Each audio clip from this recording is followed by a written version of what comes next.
नमस्कार दोस्तों, स्वागत है आपका फिट चैनल के एक नए वीडियो में।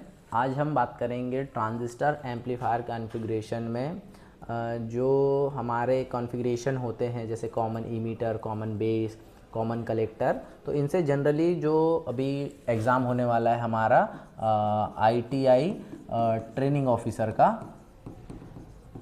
ITI ट्रेनिंग ऑफिसर में ये जनरली क्वेश्चन इससे पूछे जाते हैं। जैसे क्वेश्चन ऐसे बन जाते हैं कि सबसे कम इनपुट रेजिस्टेंस किस कॉन्फ़िगरेशन में होता है, या सबसे ज़्यादा आउटपुट रेजिस्टेंस किस कॉन्फ़िगरेशन में होता है, कॉमन इमीटर का इनपुट रेजिस्टेंस किस रेंज में होता है, या उसका करंट गेन।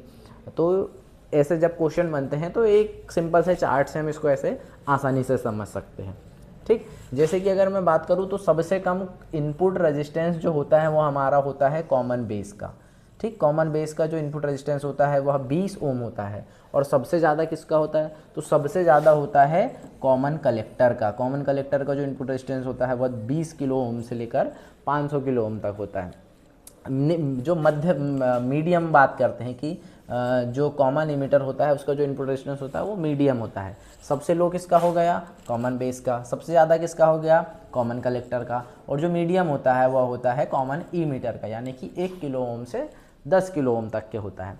जब आउटपुट रेजिस्टेंस की हम बात करते हैं तो जैसे कि हमने अभी देखा कॉमन बेस का क्या था, सबसे कम था, तो सबसे ज़्यादा आउटपुट रेजिस्टेंस हमारा कॉमन बेस का हो जाएंगे, यानी कि 1000 किलो ओम से 1 मेगा ओम तक के।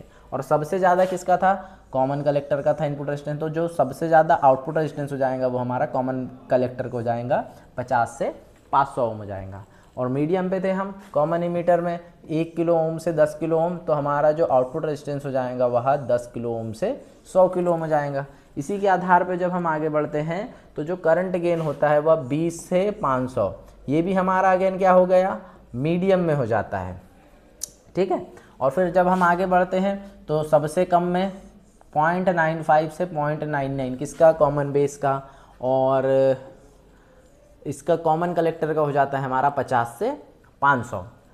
वोल्टेज गेन की हम बात करते हैं तो कॉमन इमीटर का हमारा वोल्टेज गेन हो जाता है 50 से 500, और इसमें हो जाता है हमारा कॉमन बेस में 20 से 100 वाट वोल्टेज। और जो हमारा कॉमन कलेक्टर होता है उसका होता है 1 से भी कम। पावर गेन भी हमारा होता है 100 से 1000, इसमें होता है हमारा कॉमन बेस में 20 से 100, और कॉमन कलेक्टर में होता है 1 से कम। तो जनरली ऐसे प्रश्न पूछे जा सकते हैं आपसे कि पावर गेन 1 से कम किस किस कॉन्फ़िगरेशन का होता है, तो आपको पता होना चाहिए कि 1 से कम हमारा कॉमन कलेक्टर का होता है। वोल्टेज गेन भी हमारा 1 से कम कॉमन कलेक्टर का होता है। अगर आपको हमारी वीडियो पसंद आती है तो हमारे चैनल को सब्सक्राइब करें एंड लाइक ज़रूर करें। Thank you.